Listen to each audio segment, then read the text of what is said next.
This is the Breaking Up with Binge Eating podcast, where every listen moves you one step closer to complete food freedom. Hosted by me, Georgie Fear, and my team at Confident Eaters. My client takes a deep breath. Then there's a pause. And then, with a slight sigh of exasperation, says, "But I'm not losing weight yet." Ah, here we are. I know this place. It's been several weeks, possibly longer, and the client is showing up for our sessions. They're working on changing their behaviors, and they've had several non-scale victories. Perhaps they made it through a long weekend with their parents without binging once everyone else was in bed. Or maybe last Tuesday was the first time they did a push-up from their feet. But today, when this phrase tumbles from their lips, none of that seems to matter. They haven't lost any weight, and they feel like they absolutely must do something about that. I'm Georgie, and my co-coach Christina and I understand that losing weight is the main reason most people want to end their binge eating. It's the physical symbol of success and is most apparent to the world. What bothers people about their current situation may also include achy knees, blood pressure, or distress about not being a healthy role model. But the big thing that hurts them on a daily basis is the size, shape, or weight of their body. And at the same time, who wants to admit that? We fear we might seem superficial if we just say the main thing we want to change is how we look. I think many people are thinking, if I need to stop binge eating to get slimmer, okay. If I need to do some seaweed wrap or laser treatment or supplement or cold plunge, okay. If you want to stop binge eating mostly because you want to lose weight, that's a perfectly fine reason. The goal for today's episode is to help alleviate the frustration that can grow when you're doing the right things to stop binge eating, but your weight hasn't budged.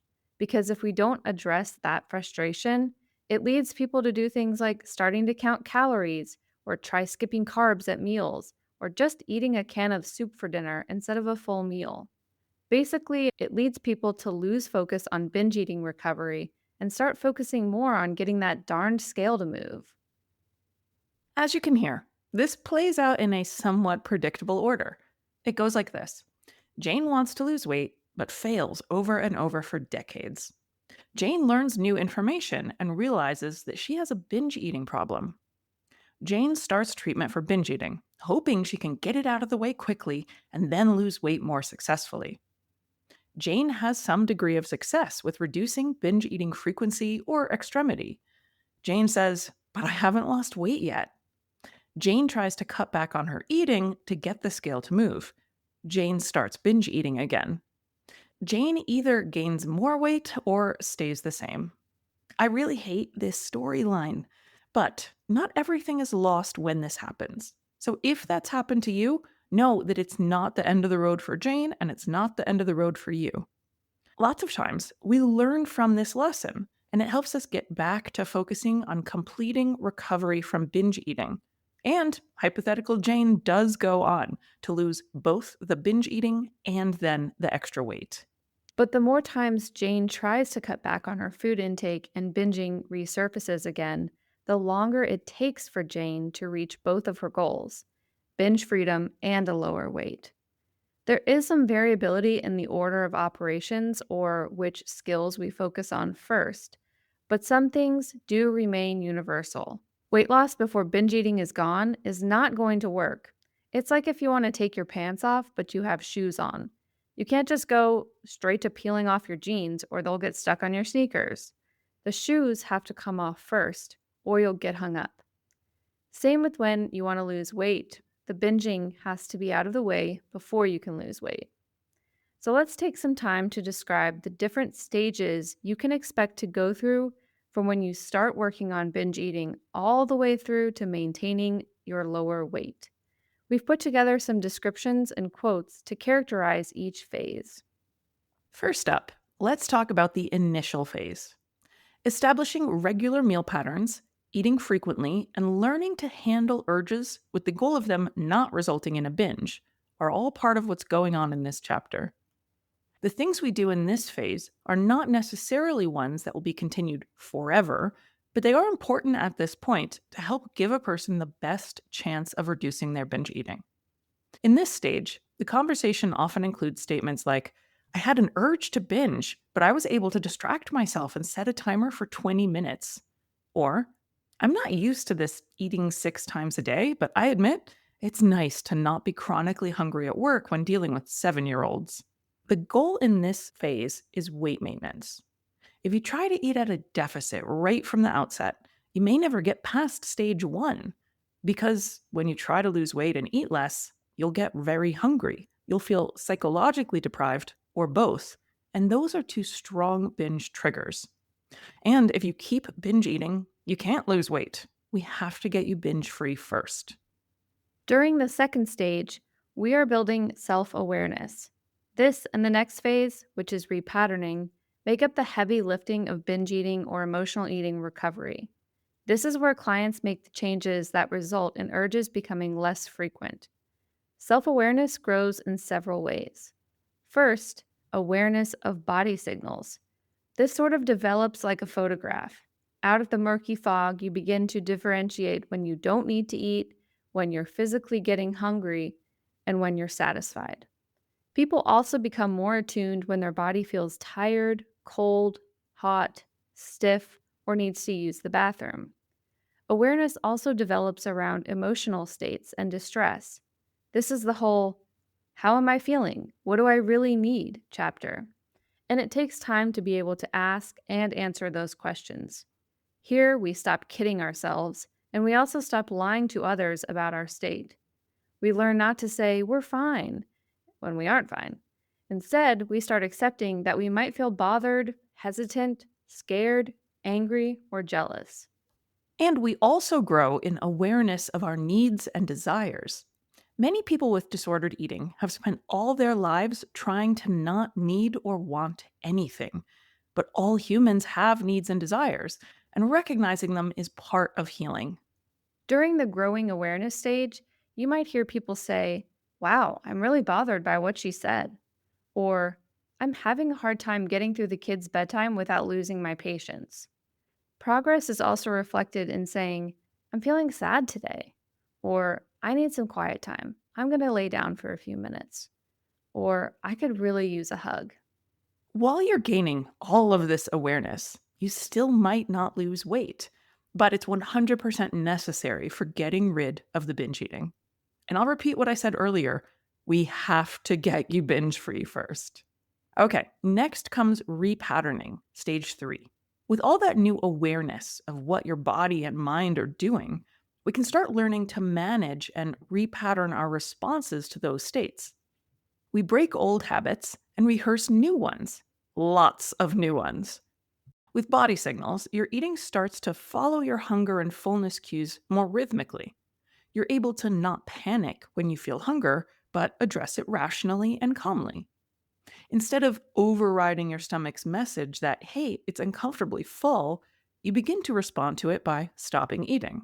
It's also important to learn healthy responses for when we feel tired, thirsty, or are in pain.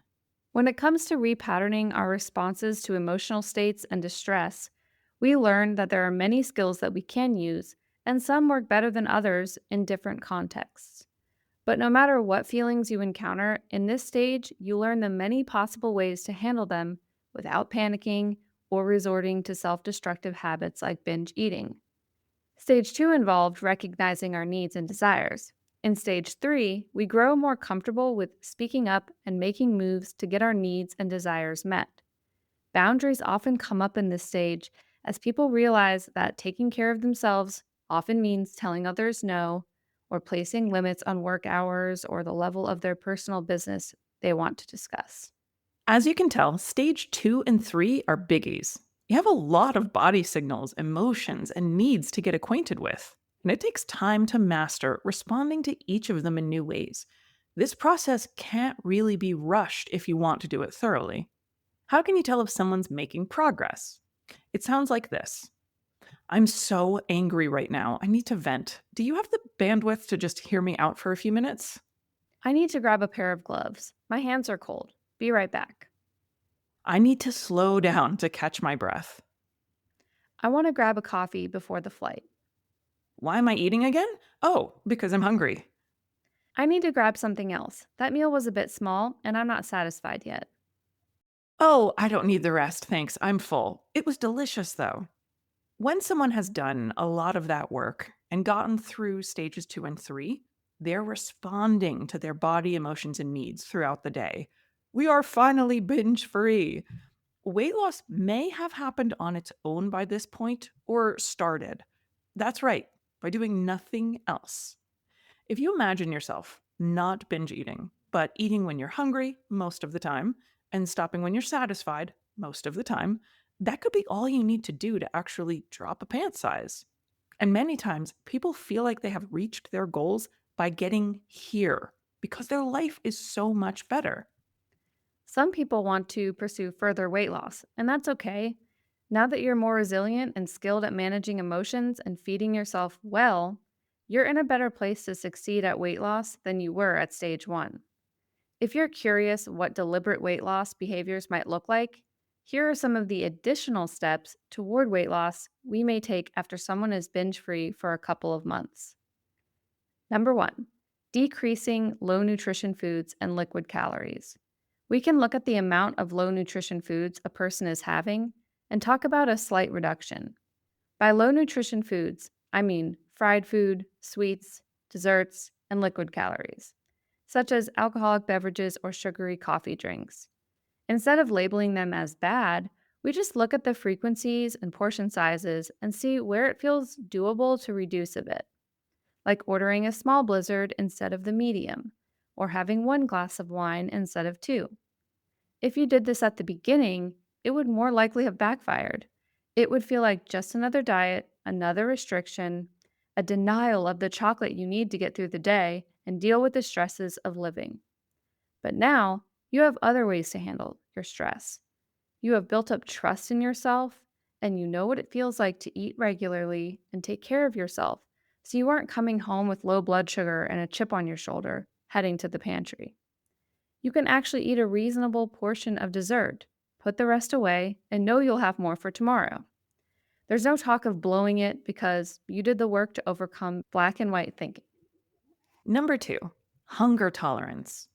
We might look at how long a person is feeling physically hungry for and commit to feeling hunger for a period of minutes, say 15 or 30 minutes before eating, instead of just eating right away.